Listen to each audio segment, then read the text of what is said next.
Merry meet everyone. So today I'm going to do an informational video on altars, items to use for an altar, and what these items may be used for an altar. I might show a layout of how an altar will be set up. I don't know, I hadn't thought that far ahead yet. But I will apologize because this is probably going to be a messy, scatterbrained video because I have so many items to show and kind of a small space to show it, as you can see. So I do apologize in advance. Plus I'm ADD, so I like to chase rabbits, as you guys know. So first and foremost, I like to honor Hecate because she is my main goddess. I follow many gods and goddesses, but she is my main goddess. She's been with me since childhood. She's protected me, been there for me, all that good stuff. So I would love to honor her with a statue. Now, if you don't have the money or space for a statue, you can use pictures of your god or goddesses. Gods or goddesses. So, you can definitely do that if you don't have room for a statue. Totally understandable. This is not like set in stone that you have to do this to honor your gods or goddesses, because the gods and goddesses totally understand. So, but this was a gift from my fiance, so thank you. As for getting rid of negativity and protection, you can use sage or Palo Santo. You can also burn incense sticks. You can burn chime candles. There's different colors and different meanings, but that's a totally different video that I will make later. You can use incense cones for, different types of things. There's a bunch of like healing or protection type incense stuff, so I'm just gonna set this off to the side. Now I will say sage, I would be careful with sage. If it's white sage, you are going to get a factory reset.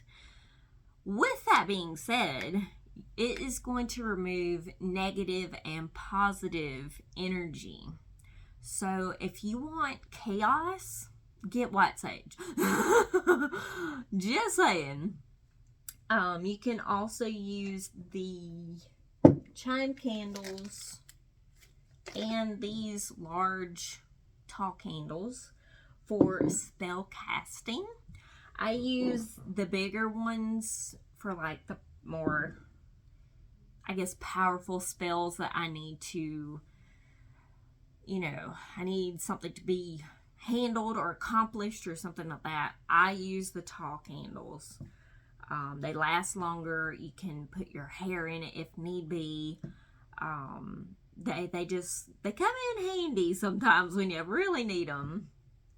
You can use childhood items or pictures. So I have my Papa's pocket watch that he used to carry around a lot. I have a compass. Let's see. I have a key that me and him found in our barn. So I think that's kind of funny. Hecate, she's got keys and stuff all over her, or with her. So I found that as a child. I have his glasses that he wore all the time. I have his pocket knife. I almost said pocket watch. Then I have pictures of me and him as a child. So that's a lot of childhood stuff that I have. Oh, whoops, incense holder. Let's see, what else do I have? Okay, I have an acorn from the tree that I used to swing under. I had a tire swing. That was a childhood memory, but it also represents Gaia because I follow Gaia as well. I have multiple keys here that I have either found or bought or was a gift. You can also have random little jars, glass jars for whatever. I'm planning to use that, but I haven't found a reason to use it yet, so I'm just, letting it hang out. You can have herbs, whether it's for tea or spells or burning, whatever you use herbs for. Pen and paper, notebook and pen. I like to do shadow work when I'm at my altar, just trying to let things go, things like that. Healing, things like that. Okay, crystals. Let me see if I can get all these in my hand here. So crystals, you can use crystals, whether they're in a jar or raw or whatever. You can use them for protection, healing, self-love, whatever the case may be. I'm not very savvy with crystals, although I do know that petrified wood is good for grounding. Amethyst is good for protection, self-love, whatever the case may be. Clear quartz is good, but it's an amplifier. So let's say you have anxiety and you're wearing a clear quartz. That's going to amplify your anxiety. Trust me, I know from experience, because when I first started looking into crystals, I was wearing a clear quartz and I have anxiety. So yeah. Anyways, so when me and my fiance found out that we were pregnant, we went to a special waterfall and found a heart-shaped rock. This is very special to me. I have yet to, put the date on this thing, although I will remember it for the rest of my life. But, it's very special to me. Now, you can put some, this is like perfume kind of. It's got the little rolly thing, little smelly stick thingy. You can put this on your altar if you want to. I don't know if you visit your altar every morning. It's like a morning ritual type thing. You meditate, things like that. But that would be a good spot to put this. I also follow Ganesh because he's a remover of obstacles and he has helped me out a lot in my life.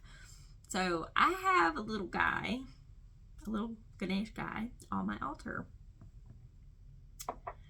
You can have a bell for protection or to clear away negative energy or negative entities. I have a mortar and pestle. I believe I said that right. I don't really use this that much, but every once in a while I'll use it. You can also have things like this, something to hold little doodads for quick access. I don't really use it. Me and my son actually caught this in the audience of a hockey game. So this is very memorable and special to me because I've always wanted one. We got one together. Sorry, my little helper is in the background. So, I also make coasters to, place my candles on during spell casting or meditations, things like that. So I made these to kind of supercharge my intentions, things like that. Because I am Norse pagan. I'm a mutt. What am I talking about? I'm a mixture of things. But if I had to choose something, it would probably be Norse pagan. So I made this in honor of that. So you can have a dish for your saging or, whatever.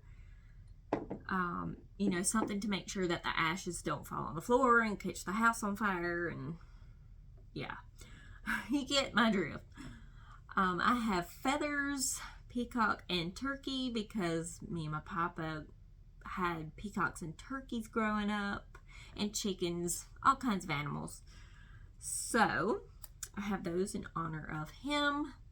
I also have my little drum here. I'm starting to practice. Hopefully I can figure something out and make some videos with this. I have my tarot deck. I'm trying to start my business, And so I have this cute little suitcase with my business cards in it. I have it on my altar to bring abundance to this business, to bring my goals to fruition with this business. I also have books on my altar. So this one, let's see, I'm going to read it to you. Herbal Remedies Handbook by Andrew Chevalier. I believe that's how you say his name. But this is a very good book. If I'm ever curious about an herb, let's say I'm walking, whatever, and I see some kind of whatever plant, I'm like, what is that? I have an app on my phone called, I think it's Picture This. You can take a picture of the plant. It tells you what it is, if it's poisonous, things like that. And then I'll come home and look it up in this book, and it'll give me like all kinds of information like digestive health, heart problems, blood sugar, all kinds of stuff. This is a really great book. I love this book. It's my favorite book of all time, I believe. But this one, let's see, it is Encyclopedia of Magical Herbs by Scott Cunningham. This is more, let's see, it's more, it tells you about the plant, but then it tells you like the planet that it's associated with, the element, the deity, powers, and magical uses, and so on and so forth. This is a very good book too. With them combined, they have helped me tremendously because I'm trying to learn more herbs and things like that. I want to be like a natural healer. So yeah, I feel like I just kind of threw all kinds of information out there. This is just examples, by the way. This isn't like set in stone, like you have to have this. But now let's say you were trying to heal your childhood trauma or deal with something that happened in your childhood, things like that. Or your parents weren't that great, like they were abusive and things like that, whether it's physical or mental, emotional, however you want to say. You can set up your altar with childhood memories. Like I have my papa's pocket watch and glasses and knife and pictures, things like that.